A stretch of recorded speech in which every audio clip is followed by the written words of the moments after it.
அறிமுக இயக்குனர் சாரங் தியாகோட இயக்கத்தில் கிஷன் தாஸ், ஸ்வாத்மிகா, ஹர்ஷன் கான், விடிவி கணேசோட நடிப்பில் உருவாகி திரையரங்கில் வெளியான திரைப்படம் தான் ஆரோமலே.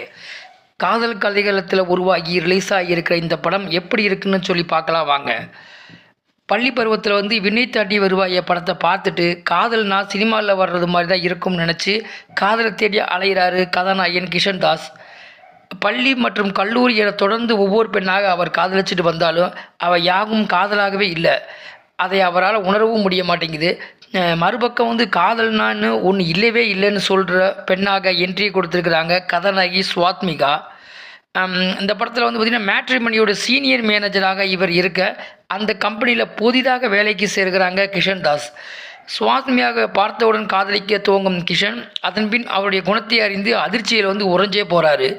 இப்படி இருவரும் இரு துருவங்களாக இருக்கும் இவர்களுக்குள் எப்படி காதல் மலர்ந்தது, இருவரும் இறுதியில் இணைந்தார்களா இல்லையா அப்படிங்கிறதே படத்தோட மீதி கதை.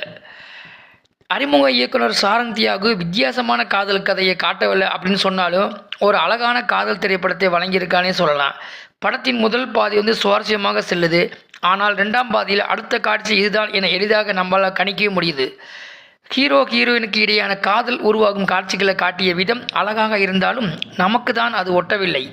பல இடங்களில் கௌதம் மேனன் படம் பார்ப்பது போல உணர முடிகிறது. அவருடைய துணை இயக்குனராக இருந்து இந்த படத்தை எடுத்ததால் அப்படி வந்துவிட்டதா அல்லது இப்படித்தான் இருக்க வேண்டும் என இயக்குனர் முடிவா என்றும் கூட தெரியவில்லை. கதாபாத்திரங்களுடைய வடிவமைப்புக்கு இயக்குநர்களுக்கு தனி பாராட்டுக்கள். கதாநாயகி ஸ்வாத்மிகா, கதாநாயகன் கிஷன் தாஸ், ஹர்ஷன் கான், விடிவி கணேஷ் மற்றும் கிஷன் தாஸோட அம்மாவாக நடித்த நடிகை துளசி ஆகிய மூவரினுடைய மூணு பேரோட ரோல் கவனத்தை இருக்குதுன்னே சொல்லலாம்.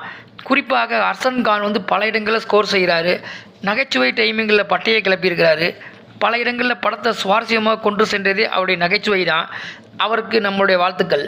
மேலும் தனது தந்தையை வெறுக்கும் கிஷன் ஒரு கட்டத்தில் அவருடைய உண்மையான குணத்தை அறிந்த பின் மாறும் விதமும் அந்த உண்மை என்னவென்று அவருடைய அம்மா சொல்லும் காட்சியும் மனசை தொற்றுச்சுன்னே சொல்லலாம்.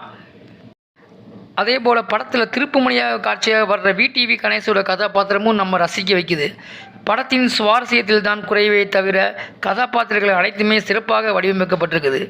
பொதுவாக காதல் படம் என்றாலே மிக முக்கியமான விஷயம் பாடல்கள் மற்றும் பின்னணி இசை தான். ஆனால் இந்த படத்தோட பாடல்கள் மற்றும் பின்னணி இசை மனசை தொடலைன்னே சொல்லலாம். படத்தோட மற்றொரு ப்ளஸ் பாயிண்ட் பார்த்தீங்கன்னா சிலம்பரசனுடைய வாய்ஸ் ஓவர். படத்தோட ஆரம்பத்திலிருந்து இறுதி வரை அவருடைய குரல் திரைக்கதையோடு பயணிக்குது.